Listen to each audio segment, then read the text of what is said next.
Hey, I'm JD. What are we going to work on today? Thanks for watching my channel, by the way. We got this very old American Waltham pocket watch here, and it had a jewel setting slash cracked jewel issue. So I'm going to just set this aside, and so I ended up purchasing a jewel instead of making a setting. So I'd make a jewel setting if I couldn't purchase it. I could make it on my lathe. But in this case here, it was a lot easier for me to just purchase the jewel setting. So this jewel setting hopefully is in here somewhere. So this is from Dave's Watch Parts, and Dave was nice to accommodate me and get me that jewel setting I needed. And he wrapped it up in some paper, and there's the setting right there, Waltham. So he measured the hole size as well. Look, I'm bleeding to death. Oh, that's hard. Anyway, he measured the hole size as well as the diameter and everything else. So this jewel setting now needs to fit in the plate it came from. So let's have a look at that. So this is the plate for the jewel setting and the jewel. And so this fits hopefully right in there, and we'll see how close a match this is. I took the two screws out that hold the setting in place, and those two screws are in that watch container. Just dump the setting here. And if I look at the setting closely, if I look at this up close, just keep, yeah, it's beautiful. So it's mint condition. The setting is in excellent condition. And it would drop into the hole here. Now I'm not sure if this will just drop in or whether I have to press this in. If I have to press this in, I'll likely just use a light tap on a stake to press this down. It might be the best way to do it. And there's a rim as well on the bottom. So if you look in here, there's just a small rim on the edge here, and you got to make sure that it fits in that rim. So let's see if I can press this setting in. Just line that setting up here and make sure that the two chamfers for the screws are also aligned. And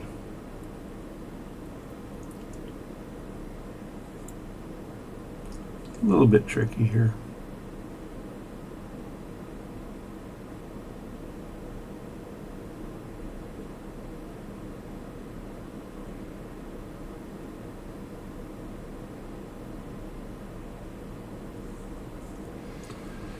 Yeah, that's needs to turn just slightly. It's a tight fit, although it's supposed to be a tight fit. So if it wasn't a tight fit, it wouldn't be the right setting.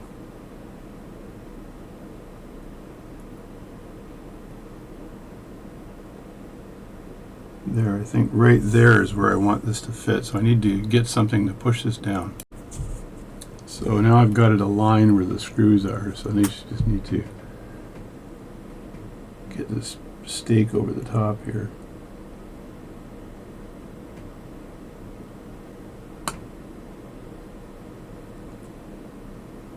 That's nicely aligned there.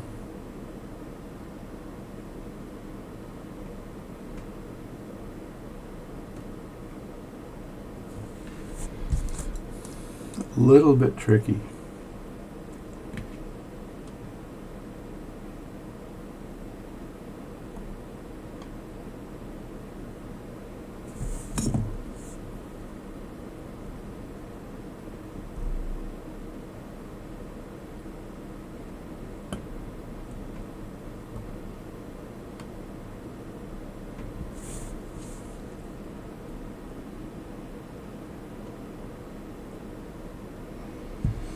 I think I have it aligned here.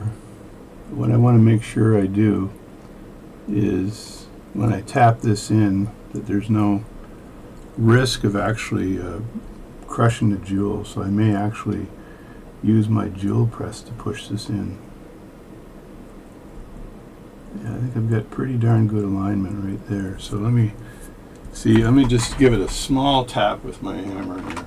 Just a slight tap. Just concern myself over the jewel setting a bit. So So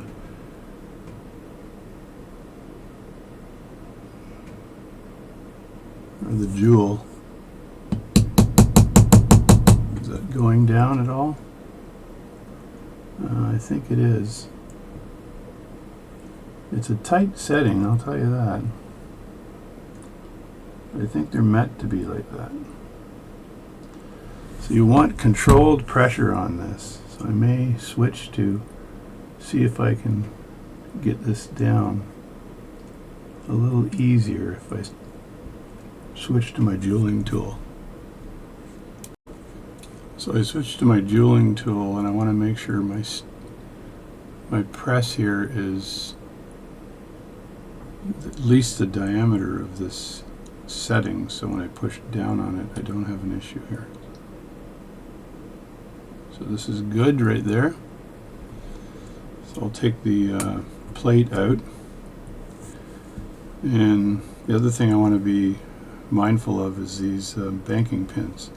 So make sure the banking pins are not in the way and don't get crushed. So you're really careful doing this. Super careful doing this.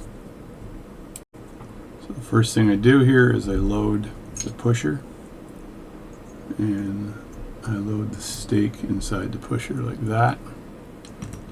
It's a plunger, I guess, but it's like that. See how it goes down flush? That's good. And now I can have some control over the pressure I put on this as it lowers. So there are the banking pins. Stay away from the banking pins, my friends. So there we go. And that should be good right there. And if I look underneath, the banking pins are clear, so I have no issue there at all. And now it's just a matter of applying some pressure on this setting. Let's see how easy it goes down.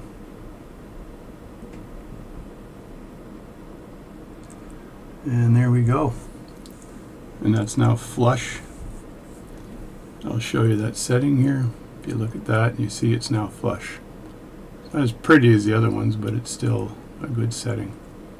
So that's now flush, so I just now need to put the screws in. So that was a much better technique. There's the base of it here. This is the setting right next to the banking pins. And yeah, and I measured the hole size, I measured the diameter hole, I measured everything I could possibly measure to make sure I had the right, the absolute right jewel and jewel setting. Right, so obviously this is good, and it fit in nicely.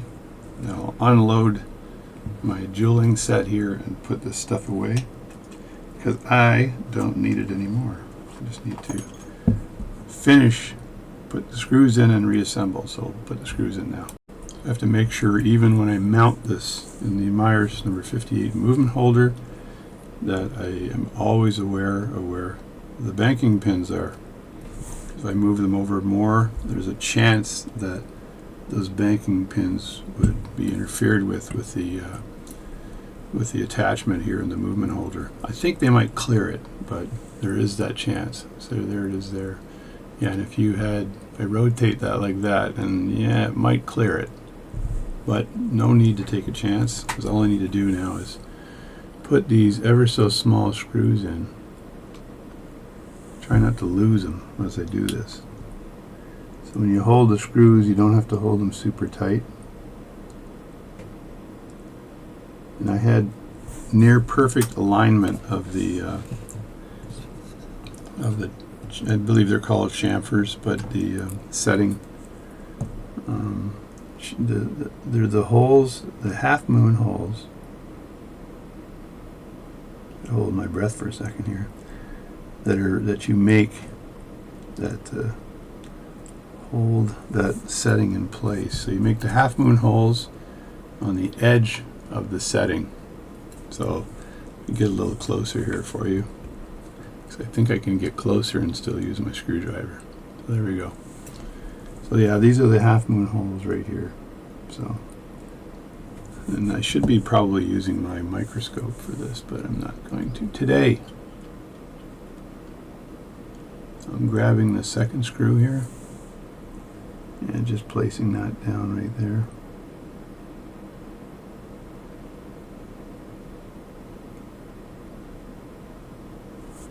And then rock it over, and then I gotta have to hold my breath again for this.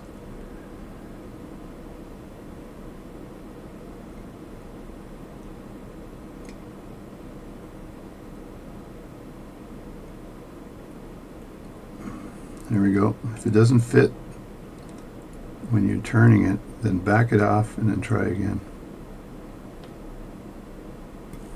There we go. It's tight enough.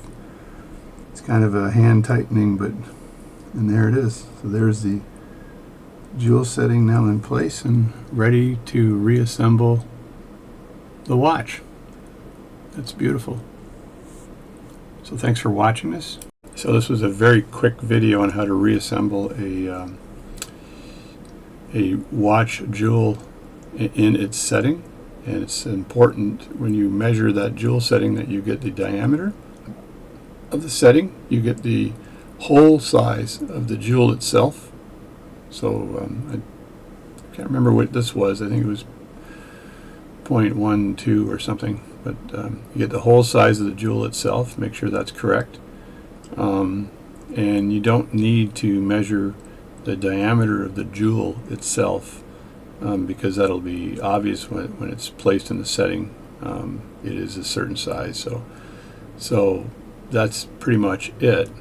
And this one fit absolutely perfectly. I gave Dave, for Dave's watch parts, I gave him the serial number of the movement, so he understood what grade movement this was, what the movement and what the grade was, and he could actually look this up himself to make sure he had the right setting. So confirming all of that before ordering the part, that was absolutely necessary. So that's it. So I'm JD, so please subscribe to my channel if you haven't, and send me a note if you want to. And that's it for today. A little short video on how to do this job.